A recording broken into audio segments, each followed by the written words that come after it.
Yes, ladies and gentlemen, it's time for the Wrestling Inc. Thursday show, and have we got a good one for you? We're going to be talking all about WWE, AEW, and so much more. But before we get into all that, let me introduce our special guest. And hey, if you're on YouTube, then you already know who it is. But if you're listening to the audio-only version later, you still have no idea who this could be. It could be a total surprise for you. Well, let me say who it is. It's Avenged Sevenfold's own Johnny Christ. Johnny, thanks so much for joining us. Yeah, man, thanks for having me. It's quite an honor, and I love that little intro you had there. That little countdown there that was epic, man. Yeah, the music's a little intense. I think I feel like every time I listen to it, I'm like, man, I got to get ready for war when this thing's playing. That's what you're setting your guests up for, huh? Right. Yeah, exactly. So obviously, we got to talk about a whole bunch of stuff, but you're in a pretty popular band. And so I always like to start off chatting just about easy stuff, something that's easy to talk about. What are you listening to right now? What's on your playlist right now? Whether it's new, old, whatever. What are you listening to? Oh, man. For like backyard parties and stuff, I still like to go with the old Pandora. I know that sounds really old to all the kids listening to me right now, but I go to Pandora and I put in a radio. I always put in Ain't No Mountain High Enough for radio station. It plays all Motown by the pool. It's fantastic.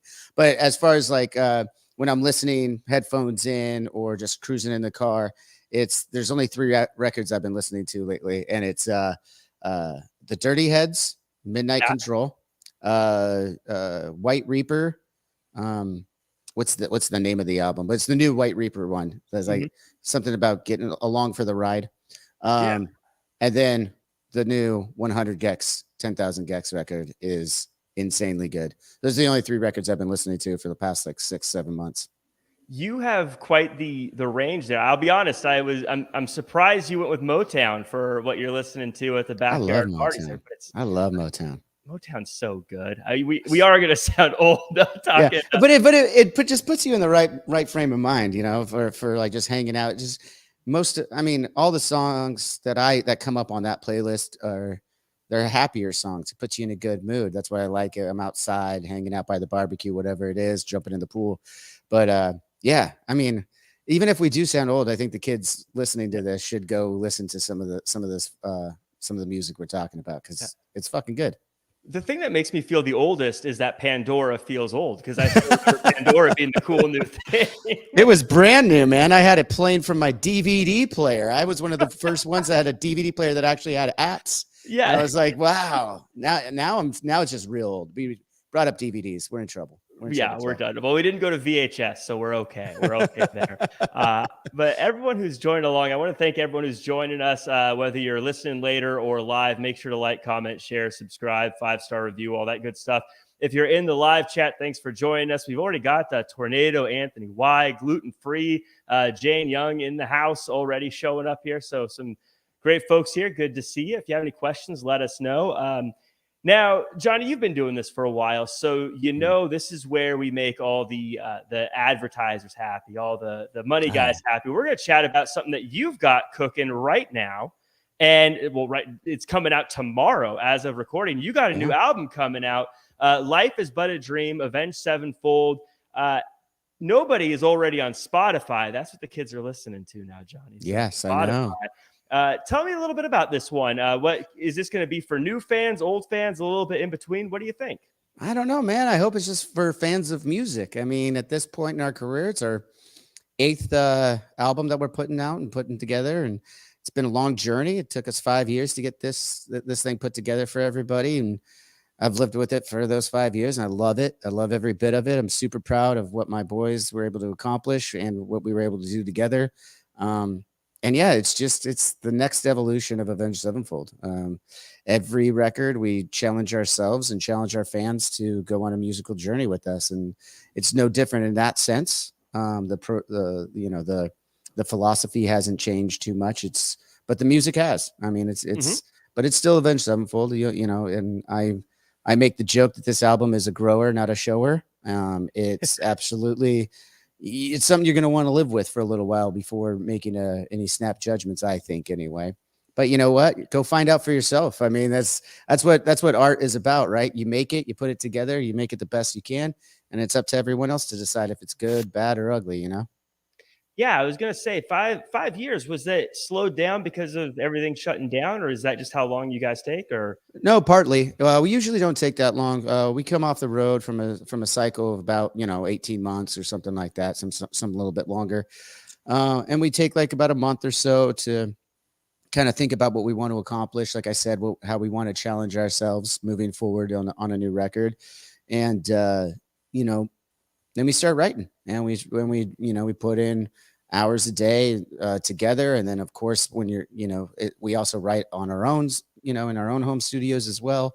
So there's a long process in that stuff, and usually we get it done in about a year. But we got off the road in late 2018, and this album we were taking a little bit longer writing it, just by the nature of the songs that we were trying to accomplish here. And so by the time we were ready, we started going to go book time to make these demos sound good, and go into some studios in LA and Orange County. And that was right when the pandemic hit, and we had to go, oh, well, we're not doing that right now. We gotta put this on pause, as everyone had to put their lives on pause for a while there. But for us, even as we were coming back, I mean, we did do some stuff during the pandemic when we could, have to wear masks in all these LA studios and everything like that, and test every day. It wasn't the greatest experience, but we were getting through it. But then when it came to things, I mean, we have a 72-piece orchestra on this record for some of the songs, and they're part of a union. There's no way that they would possibly be able to do that under the pandemic protocols or whatever. So we just took our time, and we were like, oh, we could do it in quintets. We could record in quintets. We're like, no, man, that's going to take away the vibe. Like, right. We'll just wait. We already waited this long. And this was by then it was like 2021. We're like, we've already been home for this long. Like, whatever. We'll take our time and wait. And we did. And we got to use the Sony stage that Over the Rainbow was at, and all the Wizard of Oz stuff. And John Williams uses now for all the Star Wars scoring. I mean, it's a sick room. I'm glad we waited. Yeah, that's got to be surreal to get to work in those places. And I mean, because obviously you guys are a big deal now, but I mean, going back to when you were younger, first starting. In fact, you got to verify this for me. I read this, but it was on Wikipedia, which sometimes has a. We know sometimes it's good, sometimes it's bad. I understand. Let me move over to the center of this shot for you a little bit, though. There we go. Is it true that you dropped out of high school to join Avenged Sevenfold, and yeah. That's a true story. That is an absolute what a gutsy move. Gutsy, stupid, whatever. I mean, I was 18. I just turned 18 right before the boys gave me a call. I was friends with them. We all grew up in Huntington Beach together. They were in grade school. They were closer to one of my older brothers, but I'd gotten to know them over the years as well. And when they needed someone to fill in for a couple weeks, and so I threw my name in the hat, and they're like, "Yeah, let's go. Let's take little Johnny out here." And I was like, "I'll just take a couple weeks off of school. It won't be a big deal. I'll get a tutor. I'll get caught back up. It'll be a really good experience for me because I'm in my own band, and I just want to see how you guys work." It was really just like kind of that thing. I wasn't really expecting to get the gig. And then they at the end of the 2 weeks, they're like, "Do you want to stay on full time?" And it was a resounding yes, of course. And then I was like, "All right, I'm going to go get my GED. I'm done with this school stuff. And I never ended up getting my GED either. So I was like, I'll always come back to it. Whatever. I could do adult school, but no, the realness is that there was no guarantee that we would be where we are. But I had faith in the rest of the guys for sure. I put my faith in there and rolled the dice, and I got to be honest. I know I got pretty effing lucky. So, but I'm here, and I'm super grateful, and couldn't be happier to be doing this with 4 of my brothers, and it's pretty great.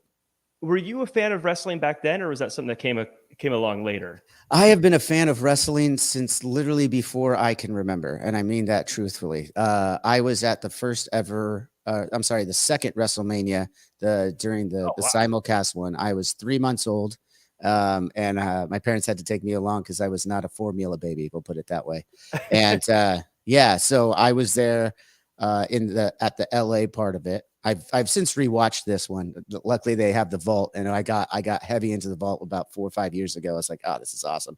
So I went back and watched it. It's like, McMahon is such a genius. This is 1985, and he tries to do a simulcast in LA, Chicago, and New York for WrestleMania, and he pulls it off.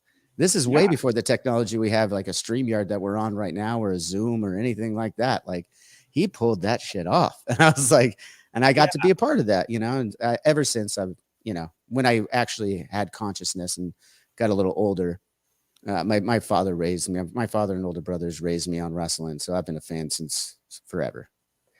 It's one, I always like to say, I love that you talk about how Vince McMahon pulled it off. Because I would say Vince McMahon for sure has his faults, but we got to give the devil his due sometimes. I mean, he has done so much for pro wrestling and built took so many crazy risks. Speaking of risks from earlier on, that some paid off, some didn't. But looking back, it's easy to say, oh yeah, but that was a good idea. But at the time, that could have been a huge mistake. Oh, it was only the second WrestleMania. Like, now we know what we're in 38, 39 now. That last one was 38. So yeah.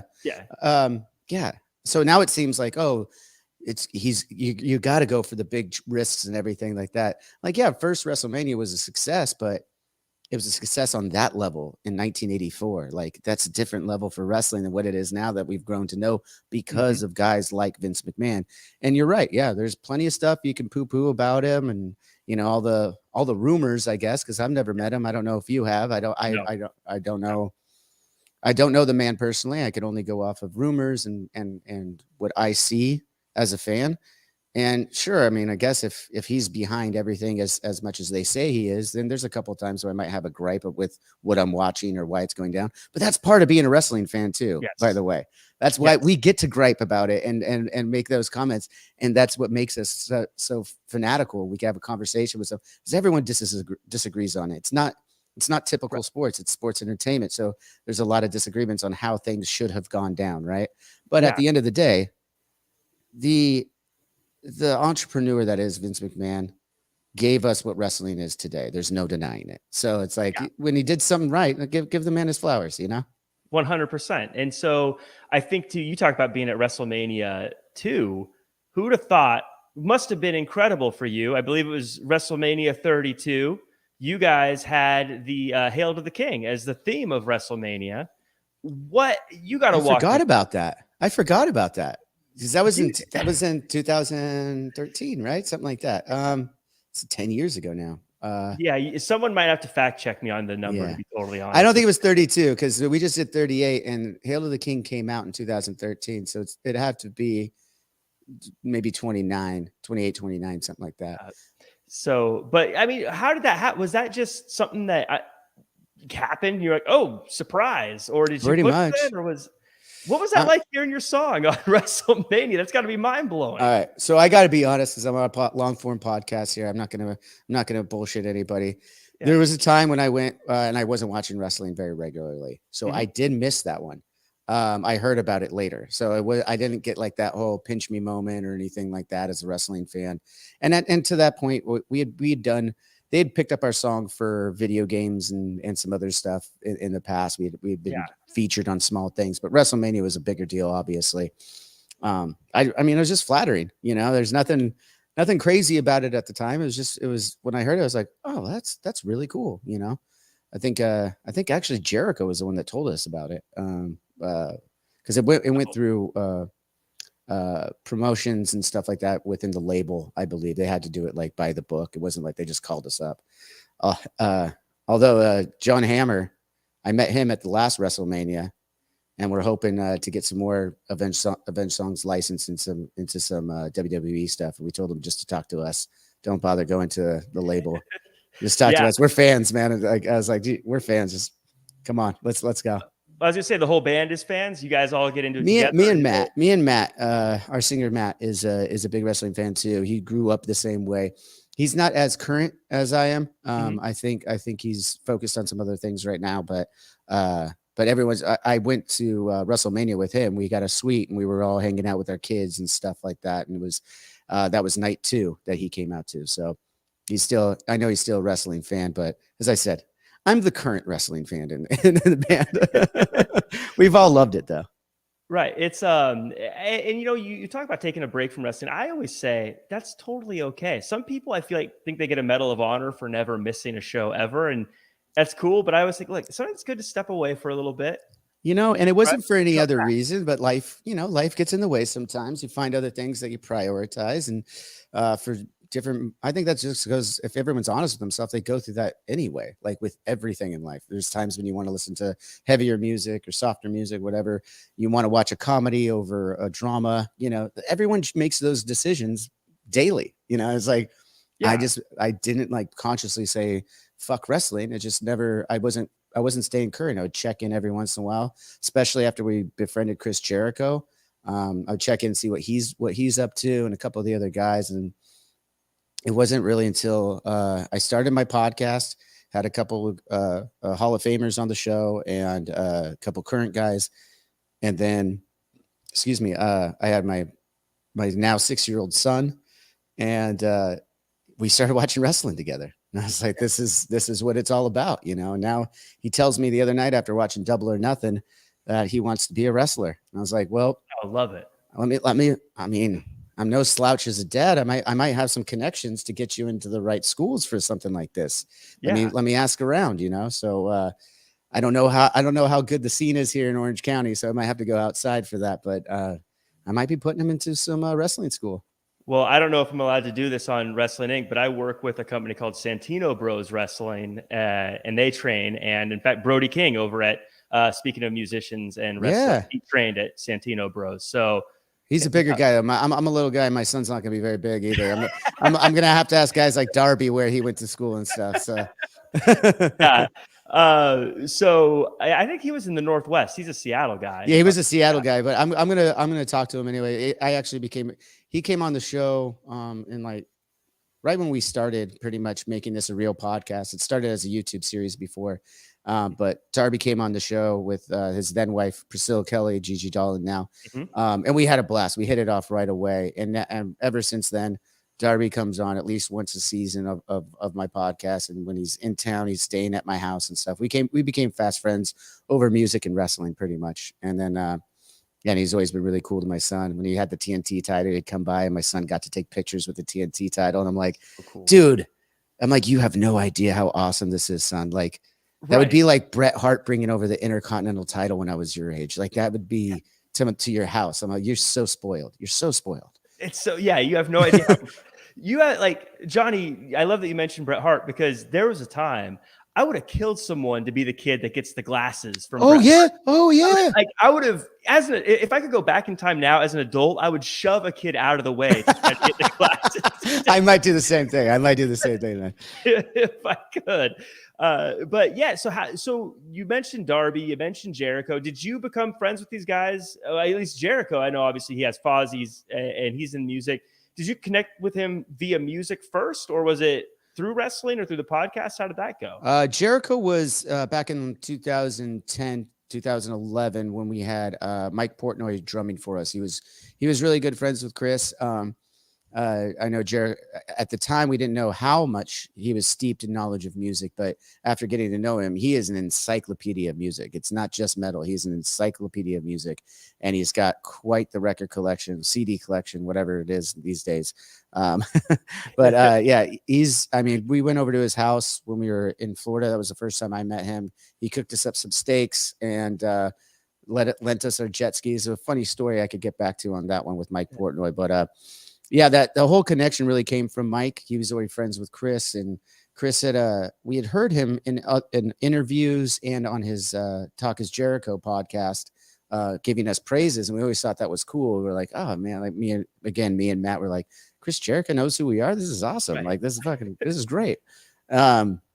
And then, yeah, flash forward a few years, we actually get to meet him, become really good friends with him. Like I said, we're out at his house, and he's barbecuing up steaks in Florida. Now, every time we're crossing paths, like I saw Fozzy play in Orange County at the Garden Grove Amphitheater just last year. Got to say hi to him and stuff. So, yeah, it's to answer your question more directly.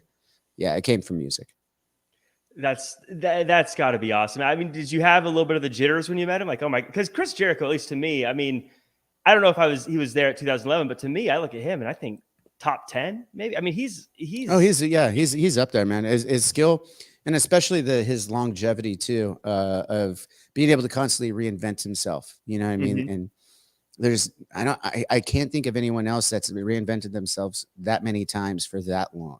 You know what I mean? Like, you have a couple of the big successfully. Yes. Yeah. You have a couple of big changes usually in your career where like even Taker becomes, more biker Taker, American badass Taker. But that was one big change. And we're talking about a Hall of Famer, and Undertaker, who I love, was probably one of my favorites growing up, if not my favorite. Actually, in third grade, he was definitely my favorite wrestler because I dressed up as him for Halloween. And it was a great costume my mom helped me with. But yeah, the way Jericho has been able to reinvent himself, and now Wizard, the Ocho, I die every time because knowing the guy too, like personally, I'm laughing because I'm like, how did you had to have been laughing when you were coming up with this one, Chris? Like that's too good. That's just too good. And it's super inspiring. I text him every once in a while to see when he's in AEW right now. Still kicking ass all these years later and putting over young talent, man. It's really cool to see. I texted him and I said, dude, I know we don't talk much about wrestling all the time, but when we do, I just want to let you know, like, I'm watching you. And I think it's fucking awesome that you're giving back to wrestlers right now. Cause he really is. Yeah. You look at a Hall of Fame career that he's had being at AEW with these young upcoming superstars. He's really putting them over as much as he can along the way, and I think it's admirable. And I love that you say that. I always say we don't give Jericho enough credit for him doing that, because a lot of times people say, oh, he like a star is working with a younger guy, but the star is still getting the dubs, still getting the wins. I mean, Jericho's even taken L's to guys like and we'll talk about Double or Nothing here in a second, but I mean, he lost to Adam Cole. He's lost to Orange Cassidy. He's lost to Action Andretti. He's lost to Ricky Starks. He's lost to a lot of these guys. He lost to Orange Cassidy in great fashion, by the way. Getting thrown into a mimosa. Come on. That's great fashion to lose in. Yeah, it absolutely is. Not only is it fun, but like super fun. I mean, it's so you can't ask for more from a legend than what he is doing. I don't think we give him enough credit for that. Just because I'm sure he could very easily throw his weight around a little bit and be like, hey, I want to beat some people. I'm Jericho. I helped build this whole company, but I helped build it. He's the only guy to beat The Rock and Stone Cold in the same night. I think was that what it was? Yeah. Yep. that's no one else can say that. I heard a great story about him trying to order pizza after that and having trouble that night. That's funny. That's funny. But yeah, we talk a bit about Double or Nothing. I was lucky. I got to be there in person. It was a really, really fun crowd. Which, by the way, on Twitter, people are saying it sounded dead on the show. It was fun there. It was live. People were rowdy in person. I went last year's to Double or Nothing last year. At T-Mobile Arena, and I think that was the first one that was at T-Mobile. They've only done 4 altogether now. I agree. Vegas crowd was awesome. I'm from Orange County, so it's not like I'm partial to it or anything like that. But I do love Vegas. Don't get me wrong. Who doesn't? But yeah, no, the Vegas crowd was awesome, and I'm curious. I have a question for you too, because I was talking to Darby afterward. I went down the list with him the other night because he wanted my honest opinion on the entire night. So I gave it to him, and I went down the list. But one of the things that I thought was a great match, but maybe I would agree with the people on Twitter watching at home, the Anarchy in the Arena match seemed not as good as last year's Anarchy in the Arena. But when I was there, but that's the difference. I was there last year. I wasn't there this time. But when Jericho and the Blackpool Combat Club was fighting each other last year, they did some crazy cool shit with like the cameras getting the big arm on the camera running into people. I thought that one was a little better. That was one of my criticisms of what was, in my opinion, a great pay-per-view, but that was one of my criticisms. So what say you on that? Like, how would you say the Anarchy in the Arena one went over? This is going to sound different than what I think most people would expect, but I agree. I liked last year's more because I was live for this one, but it was harder to watch live because you don't see half of it. You know what I mean? It's like people are in the crowd, or like you miss a lot of the little things that when you see later, they were zooming in on something, or you get it a little bit more when you're watching it on TV because you can also hear them explaining what's happening or what's going on. Where it was such a mess. I mean, it was don't get me wrong, it was exciting, but at the same time, you're like, who's in the ring right now? Oh, okay, where's this person? There's something going on over on this side of the arena. Who's over there? And you're kind of trying to figure out what's going on more so than just enjoying what's happening. But I think you're right. Not to continue to put over Jericho. I think a lot of that is Jericho's so good at finding the entertainment in stuff, and like the camera on the big what do you call it? The arm? Yeah, the arm. I just call it the arm. I know that there's a name for it. The boom. I don't know. I was going to say boom, but that's a mic. But that's why there's got to be a different name for that. But no, I think you're right. I think that was definitely a factor. I also think just I didn't miss not being able to know every spot. Like I thought that was like the chaos of it. Being in that arena.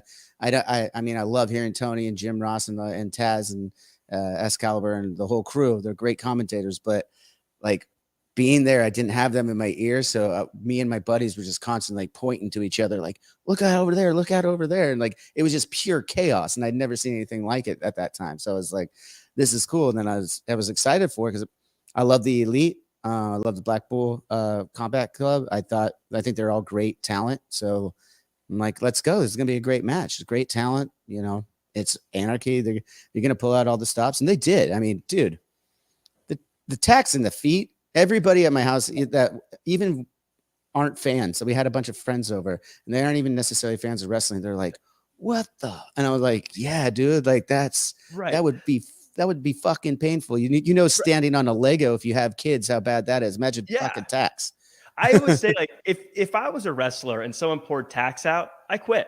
they wouldn't even have to do the move. For sure. Like, I'm tapping. I'm done. Okay, you want this more than I do. Yeah, I'm done. Thanks for playing. Yeah. I always think about the poor referees too, because they still got to slam their hands down for counts and stuff. Oh, you saw that a couple of times. It happened to him a couple of times. I remember that. If I was a ref, I'd like clear the space before I counted. Well, let's be honest. These guys are different breeds out there. I mean, my hat goes off to every single person that's involved in wrestling that entertains me and puts their body on the line.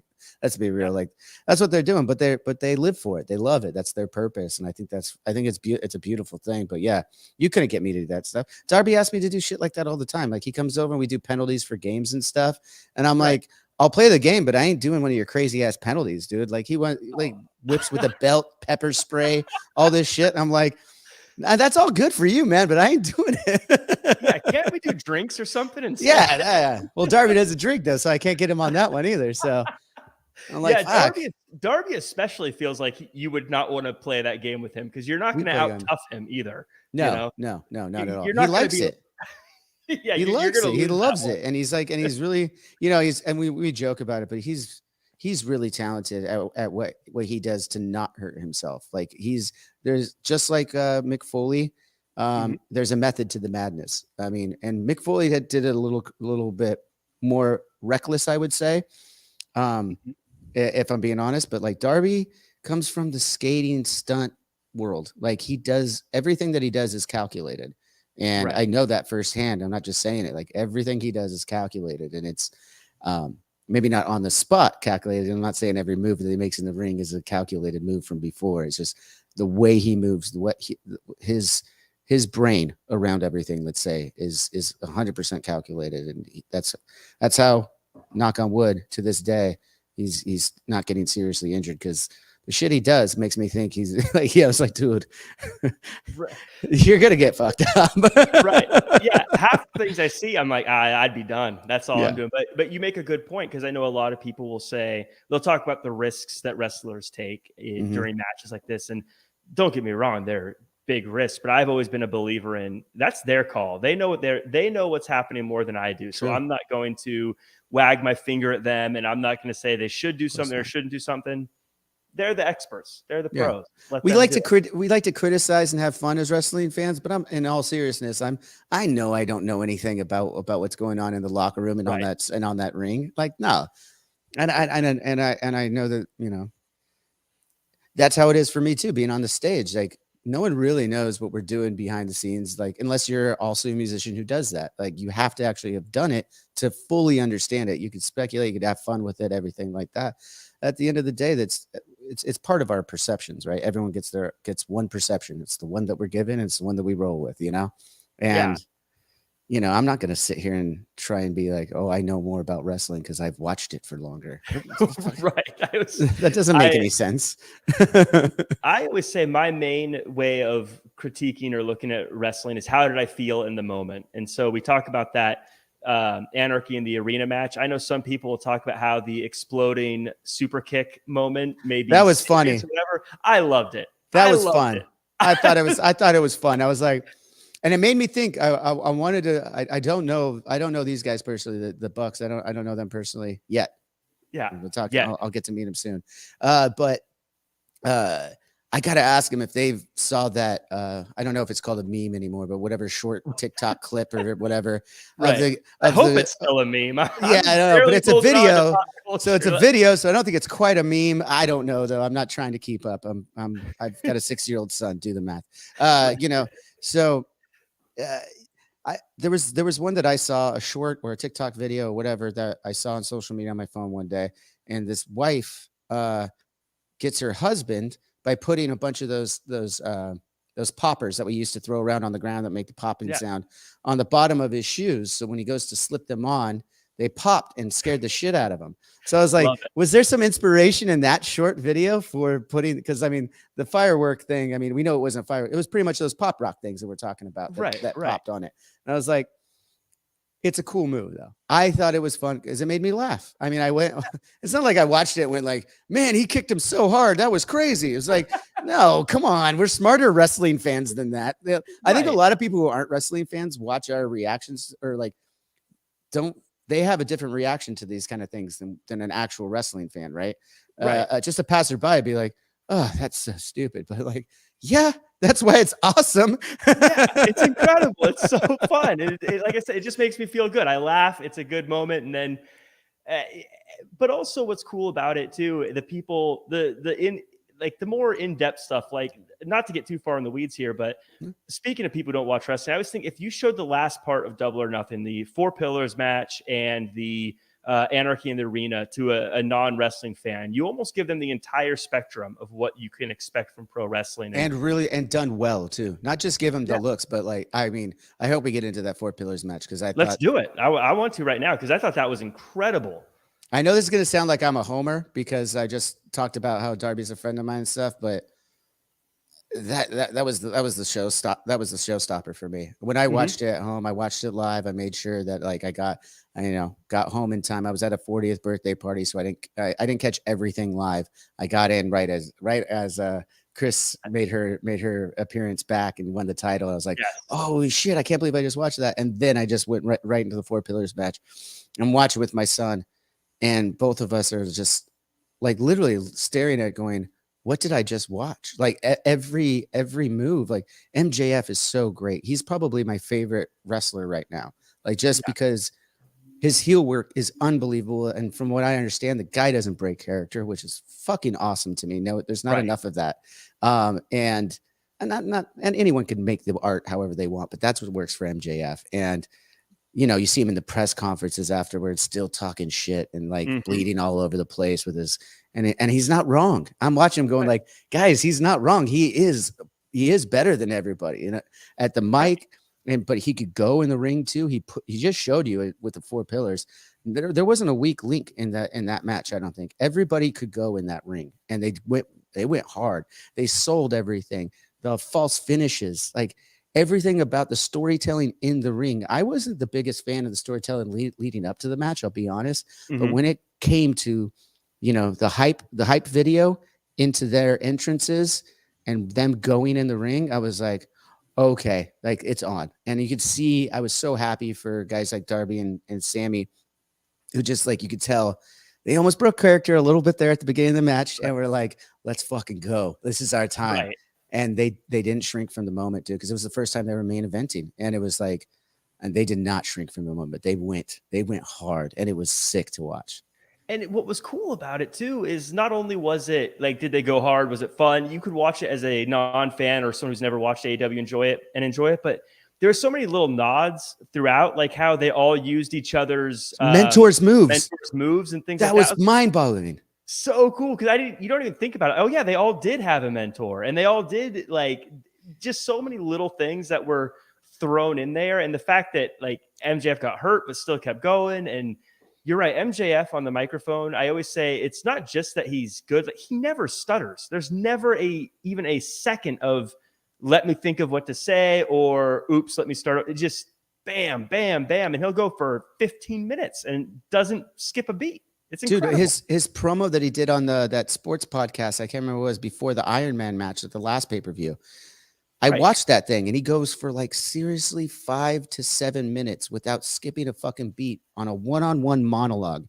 Now that I'm on a mic and doing my own podcast, I know just how difficult that is. And I'm like, that is so impressive. And then, like I said, he can go in the ring. He's smart. Like he's the ultimate heel. The only bigger heel right now is Don Callis from last night, but that's a different story. That was so cool, by the way. That was so cool. I love that. Yeah, just nuclear. Dude, I was like, dude, that's what he went back into the locker room and fucking slapped some hands, because that was like, he's like, I got it, still got it. Everyone hates me. This is great. Right. He's the slimiest guy in pro wrestling. So good. I don't know. You can debate whether people are better on the mic or whatever, but like he just has a way. He's just so hateable. And no one. You didn't want to see him as part of the elite, as a good guy, a face. No, I didn't want to see that. I don't. It's not believable. It's just right. It's like trying to make Paul Heyman a face. Like, that's not going to happen. Not ever. No. No one's on board with that. They're just too slimy. That's how they come across. I don't know them personally, but they just come across as slimy, So it's like, you got to enjoy that shit. Because from the little bit I know, most of the wrestlers that I've come in contact, not all of them, but most of them enjoy being the heel, like more than the face. And when I was growing up, I always thought that would be opposite, right? But like, no, like the heel's where it's at. And I'm like, I did that. I did, because I grew up huge Ric Flair fan. When Hogan changed, I was 12 years old, and Hollywood Hogan was the coolest thing to me. I love DX. I love, like I said, Undertaker, even in the early years when he was, brought out by Ted DiBiase and stuff. Like, I've just always gravitated towards the heels. It's like, Darby is like my one guy that's a face that I like. And obviously I'm a little bit of a homer for it, because I do respect it. It came from respect originally, our friendship, and because I do think he's extremely talented. So going back to that match, those homages to those finishes, my son didn't know what that was because he's only 6, but I was like, dude, that was cool. And how about the nod to Cody Rhodes there? Yes. That one, like all the other ones, I was like, cool. I was like, oh, he did what? And that's storytelling right there. That's keeping the story of the War of 2024 going right there in the ring. That's in-ring storytelling. It was done so well. And it's honest too. It's not hiding because he's not with the company anymore, pretending, he doesn't exist or redacting him from history. It's like, no, that's still part of the story. Yeah, the story, not to steal from the other guys, but the story's not done. You know what I mean? But it's very interesting. And then Jungle Boy, even to the same point, they're not admitting that he's friends with Christian Cage anymore or anything like that. Yeah. But he dropped it, and he was like, it's like, okay, that's cool, man. That's real. That's that borderline realness that we got from the WCW, WWF Monday Night Wars that they both went for. Is like, we're going to blur these lines for the first time ever. And I think it got away from it a little bit over the years. And I understand why. There's sponsorships, there's money, business gets involved. And I'm not even poo-pooing that. Like, that, hell yeah, go do that. Like, it only grows the company. I wish, and I think AEW is doing it, and WWE seems to be doing it a little bit more too. Speaking of Cody Rhodes, that's definitely a touching on a little bit of realness there too. And I think I like wrestling. My wrestling tastes are when they're closer to real life, just turning the knob up a little bit, and that's I just think it's more intriguing to me, I guess. Well, I agree, because I think that we can relate to that. That's you're a person as opposed to a caricature that's totally not realistic. But I got to ask you something that came through in the chat. Tornado Anthony Y, friend of the show, wants to know, wouldn't mind seeing MJF versus Darby to run it back at All In, and Darby to pick up a huge win. Wow. That was after he had asked to us, who do you think would be a huge contender for MJF and to take the title away from him? So, Johnny, two good questions. And should it be Darby? I don't know that it should be Darby. I just don't. I think Darby is just one of those guys.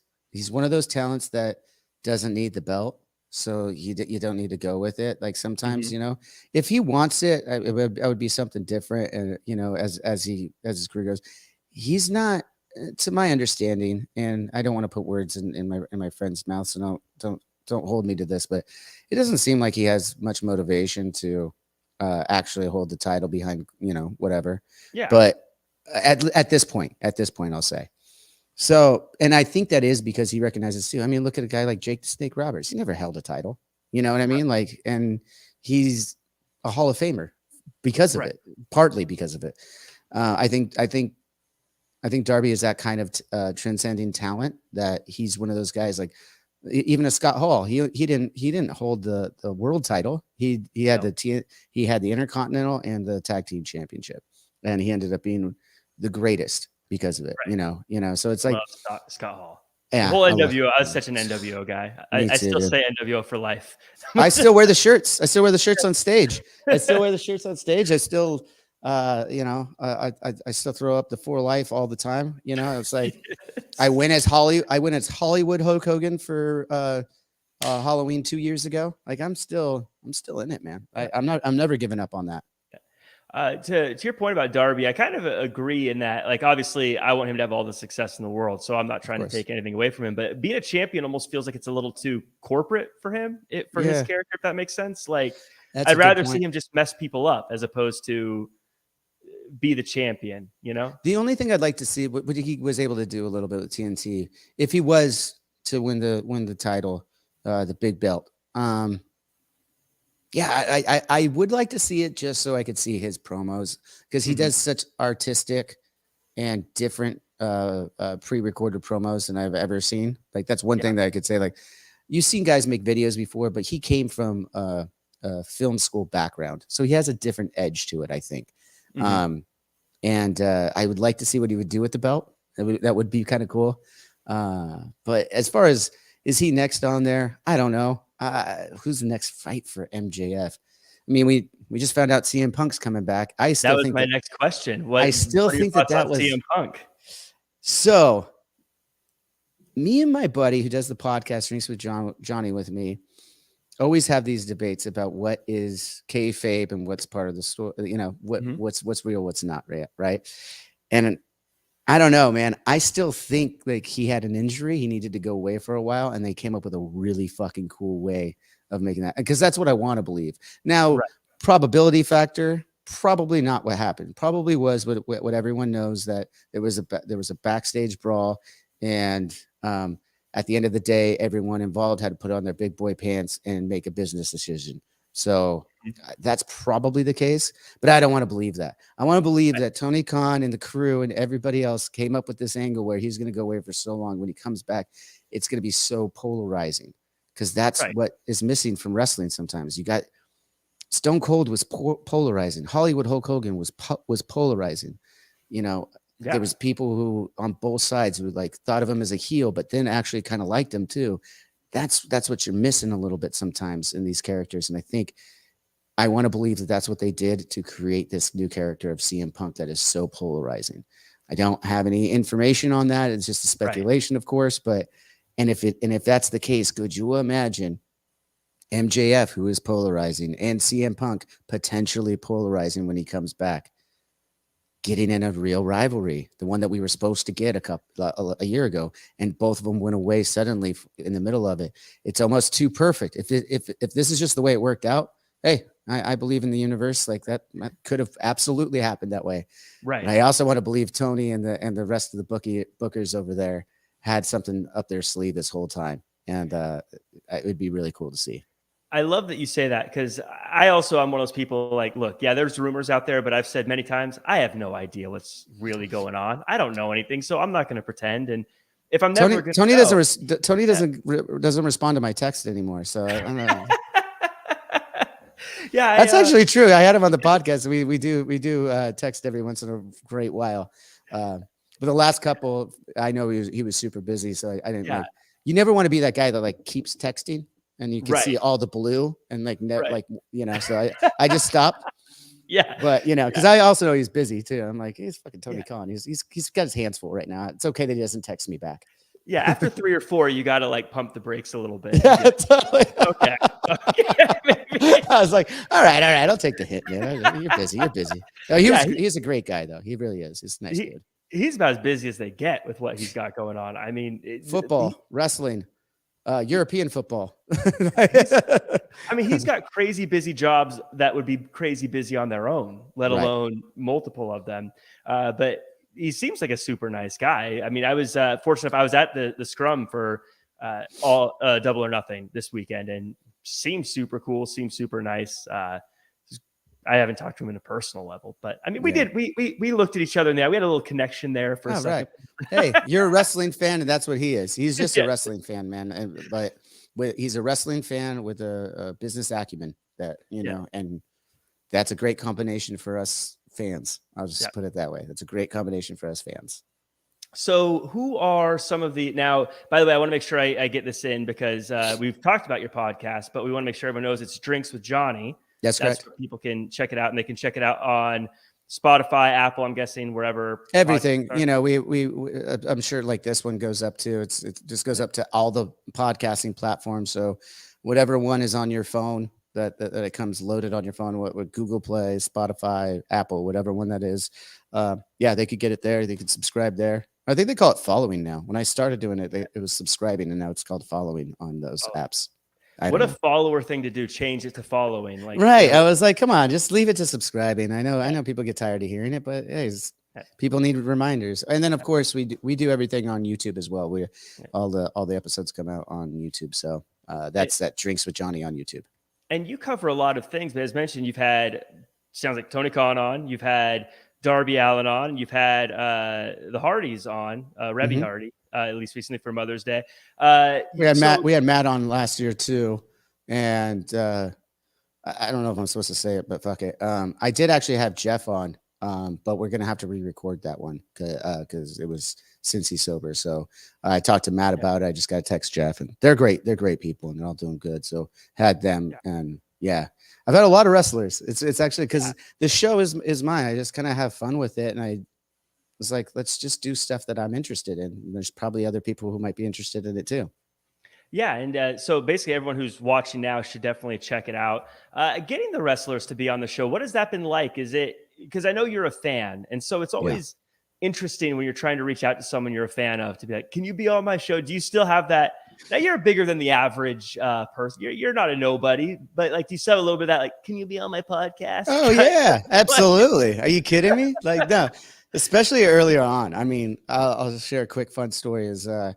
I just started doing the podcast. I didn't even know what a podcast was in 2019. I was just making videos for Avenged Sevenfold's YouTube page. I was like, hey, I got some free time right now. We're writing the record, but I'm going to have some friends over. We're going to make some cocktails at my home bar here and just shoot the shit. And then I was telling my other buddy, Sam, this story at a barbecue, who's not affiliated with the entertainment industry whatsoever. He's a contractor for Edison, or he was at the time. Basically by the end of it, I was telling him about, he's like, well, Jake the Snake Roberts is going to be at the Rec Room here in Huntington Beach next week. You want me to see if he'd come be on the show and hang out with you? And I was like, sure, buddy. Yeah, you're going to get Jake the Snake Roberts to go. I was like, go knock yourself out, bud. Go knock yourself out. Right. And a couple days later, he said, I got in contact with his management. He's down to do the show. And I almost dropped the phone. I was like, are you serious? I just started doing this thing. I had no idea what I was doing. And my second interview ever was going to be with the Hall of Famer and Jake the Snake Roberts. I was like, I'm not ready for that, but I did it. And it was really fun. I mean, Jake was a great guy. Like he's intense, and he's everything everyone comes to know now. And if you saw the A&E documentary they did a few weeks ago, very brutal but very honest. And he was very, very friendly to me and very nice to me. So I couldn't thank him enough for, taking a chance on a guy who's just started a podcast. Right. But yeah, I mean, that was moments. I went over to his hotel and I was just like shaking. I was like, dude. And then I shook even more when I got to meet him, because he's like fucking giant. Like, you don't think about it. Like, he's just the pure mass of this man. I was just like, he could eat me alive still. And I'm like, this is a couple of years ago. It's like, I'm in pretty good shape. I'm young, and this guy's in his 60s, but no, he would eat me alive. There would be nothing I can do. So it's just right. I would say that's the shocking thing when you meet a wrestler for the first time, is because they're all big. And so when they're standing next to each other, you're like, oh, that, I remember thinking like, oh, so-and-so, like Bret Hart's one of the smaller wrestlers. And then you find out how big he is. You're like, no, that guy for life is a big dude. And but because it's not even the height and the weight, it's the density, just like football players or any other athlete. Yeah, that's the other thing. I think the misconceived notion is that when you're watching it on TV, you think of them as TV or movie stars, but they're not. I know that there's acting involved, of course. That's what makes this sport so much fun to watch, is that it's everything all at once, and I love that. Right. But they're also different breed athletes. You know what I mean? Like they're just dense, man. They're dense.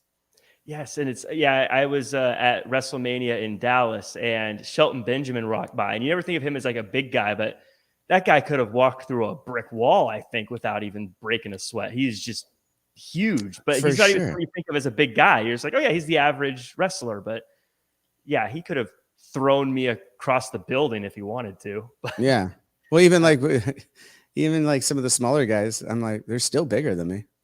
Right. Right. Yeah. So I don't think of any of them as small. You see people online like, oh, he's too small. Like, I bet he's not. Nope. He's just standing next to the Big Show. That's the only problem. Right. I think everybody looks pretty small next to him. I mean, Satnam Singh, I saw him backstage. He shook my son's hand in January when we were backstage at the Forum, and I looked up at it. I was like, that's a legit 7'5". Like that's not an oversell. That's a legit 7'5", and that is insane to look at. Like that's just Every time I see him on screen, I'm like, he is like, his eyes are at the second rope. Yeah. Oh yeah, just standing there. It's fucked up. It's fucked up. I'm like, and he was really, again, he was nice. He looked down at my son and was like, "How you doing, little man?" And I was like, "You're a monster. This is awesome."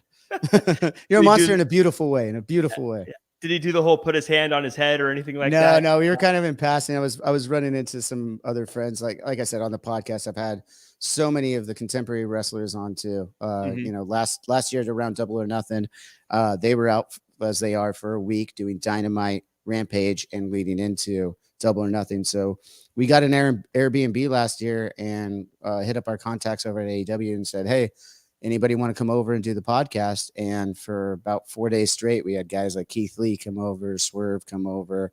Two guys that are incredible, by the way. And they were so nice. I actually had the pleasure of driving them both back to their hotel afterward. I was their Uber, and I got lost with Keith. Again, sorry, Keith, I went the wrong way. But it was a lot of fun. And then had the Best Friends and Orange Cassidy on. That was a blast to film with them, because they're unlike any other wrestlers I've met before. So it was really cool. So again, the podcast is fun. That's what it's for. I have all these wrestlers, and as I said about wrestling, something I love about wrestling is there's so much entertainment wrapped into one present for us. And I kind of take that approach to my podcast. Really, I mean, I have wrestlers, I have musicians from all different genres, and I have comedians and actors and fighters and sports athletes of all different kinds. Because I'm just like everybody else. I think I'm interested in all this stuff. So anything that the entertainment bubble, I'm here for it, man. I want to get to know these people. Yeah, I want to say real quick, I got to interview Orange Cassidy last week, and it was one of those nerve-wracking interviews going into it, because you don't know what I didn't know what is, am I going to ask a question? He's just going to say, yep. And then I'm be like, oh, great. I got to fill in the rest of the show myself. Like how it's going to go. He was great, but I was definitely going into it worried, like, oh my gosh, what if this is a 5-minute? Did he tell you he wasn't going to say much? Because he told me before when they walked in together, he's like, most of these guys are going to talk. I'm not going to talk very much. And then he ended up being like one of the most talkative people in the room because I did them all. I had them all together at the same time. Yeah, he didn't tell me much of anything. I just knowing the character, I was like, because I knew he wasn't going to be different than the character, but he was actually pretty good. He gave me good answers. We talked about. In fact, let me get your thoughts on this. Obviously, he has Jane. He walks out to, and CM Punk. We talked about Cult of Personality. We're playing with Living Color in our first show ever in Madison Square Garden coming up on June 23rd. I just want to say that. So it made me think of it when you said Cult of Personality because it's their first time, Living Color's first time playing MSG. It's our first time that they reached out and said, "Hey, we're from New York. We've never been able to play MSG before. Would you consider us?" And we're like, "Are you kidding me? You're Living Color. Yes, please come with us. Let's go do this together. This would be a lot of fun." Hell yeah. You're asking people to be on your podcast. Can I play with you? That's a great story. Well, I don't mean to make them sound like they're legendary, man. When I was a kid, I listened to the Living Color all the. I mean, I got to admit, I haven't listened to them in a while, but I mean, like when I was a kid, it was all Cult of Personality. You couldn't turn on the old box of tube and throw on MTV and not see that music video. It was everywhere. It was legendary. Right. Yeah. And they're great. But there's so much like rock and metal in pro wrestling, and especially with wrestlers' entrances. One, any of the entrances that stand out to you as a favorite, and two, any chance we're going to get an Avenged Sevenfold entrance theme for a wrestler anytime? Okay. There's two really fun answers to that, actually. So one off the bat, like I love that AEW and Sony and whoever's involved in it are actually purchasing the rights to some of these old songs because I think that's cool. I always wondered as a kid, like back, especially being like a fan of WCW, when like Diamond Dallas Page would come out, and I was like, that's clearly trying to be Smells Like Teen Spirit, but not quite there. I'm like, why can't they just do some? But I'm a kid. I don't understand the logistics of it at the time. So I understand now, and it's actually kind of brilliant what WCW did. Is they're like, we're gonna make it sound almost like it. We're gonna pull something from the Warner catalog and make it that sounds almost like it. Right. Pretty brilliant, really. Yeah. But I like this. I like it too. It was a Pearl Jam song. I think it was Even. It sounded like Even Flow. I think. Was that? I remember WCW. Was that Jericho? Or was that Raven? What was Ravens? Ravens was a grungy one too, I think. Yeah, Raven had a grungy one too. I don't think it was Raven because I remember being upset that Raven didn't have the Even Flow sounding song because his move was called the Even Flow, and that was one of those. It was weird, and he dressed like everyone called him. Nowadays, everyone like I've spoken to Raven too, and everyone calls him like this goth look and stuff because his name was Rob. I'm like, you guys clearly weren't of age because us teenagers knew that was grunge. That was a grunge era thing. Like that was not some goth thing. He wasn't doing. I don't even know. I'm originally from Seattle area, so I loved Raven and the Flock. I was so into he was him. the Flock was so rad coming out with all. I agree. I loved him, and he's a nice guy. So more power to him. Shout out to Raven, everybody. So getting back to that, like what they're doing over at AEW, I think it's cool that they're buying the rights to these songs and doing it. I mean, before Jane, it was the Pixies that Orange was coming out to. You got Moxley coming out to Wild Thing. It's a different version. It's not the original, but it's still Wild Thing, which is a song everyone's familiar with. And my son loves that the Elite come out to Kansas. Carry On My Wayward Son, because he knows every word to it now. I'm like, I didn't teach him Kansas, wrestling town in Kansas. I was like, that's really cool. I love when they came out to that, by the way, because that's a song I know well, but I'd never once thought of it as like a wrestling intro theme. And as soon as I heard it, I was like, this is perfect. You always think heavy or something like that, right? But then like, and I get for the 70s that was pretty heavy, but it's just a really well written song. You don't think of it as an entrance song. I mean, when I was a kid and I had my wrestling buddies, I played Razor's Edge by AC/DC, and I was always wondered why Razor Ramon didn't come out to Razor's Edge by AC/DC. I was like, that's a no brainer. But I would do it, and then to give the Razor's Edge and stuff. But so I love that they're doing all that, and I would love if they wanted to take one of our songs from the catalog, and there's a wrestler out there that would want that, we could work out a deal. But any wrestler you'd like to have walk out to one of your songs if you could pick? You see, I don't love that question because there's not one out there that I think doesn't have a good. All my favorites have good intros already, Right. so I don't want to like sully their intros already, you know. Right. But That's you know, fair. there's some upcomers though that could probably that I'm not familiar with that I fucking go for it. I would love it. I'd be flattered. Right. I mean, the iconic intros of all time when I used to play on my Nintendo was the Undertaker's music was so cool, so different. Roddy Piper's, I love the original snare drum and bagpipes there. That was awesome. And then of course into the Attitude Era. Who can beat the broken glass at the beginning of Stone Cold's entrance? So good. Like it's too good. It was so good. Like all their songs for a while had a little like intro thing they tried to duplicate with it. They tried to make it as good as the broken glass. There was no beating it. There's no beating it. Yeah. The broken glass and then dun, dun, dun, dun, dun, dun. Like I was learning how to play bass at the time and being in the garage. I'd always that was my warm up. Dun, dun, dun, dun, dun, dun, every time. Like it was so fucking rad. So yeah, and then a funny story on if we ever hear us. We did actually record something for Mr. Kennedy, Really? back in about 2008, 2009. Unfortunately, the WWE at the time and Warner Music at the time that we're on couldn't reach an agreement on the rights to this song, so it never actually happened. But we ran into John Hammer, who was still there as the music director over at WWE at SoFi when me and Matt were there. We were introduced to him. He still had it on his phone. I hadn't heard it in years. He's like, man, I'm so bummed we could never use this. I'm like, there's got to be a statute of limitations coming up soon. But it was very stylized for Kennedy. We recorded, we went up into Canada and recorded this song that we had actually written. It was an original. And I still don't really remember it all that well, but I know there was like it was a whole thing. And we wrote this whole, almost full track because it was about 2 minutes. I know they probably wouldn't use all 2 minutes of it when he's doing his intro, but Ken Kennedy, man, we were big fans too. We were like, let's go, dude. Kennedy. What such a good heel. He was a good heel, man. Like again, we go back to yeah. We had something for that, and it's unfortunate business got in the way for that one.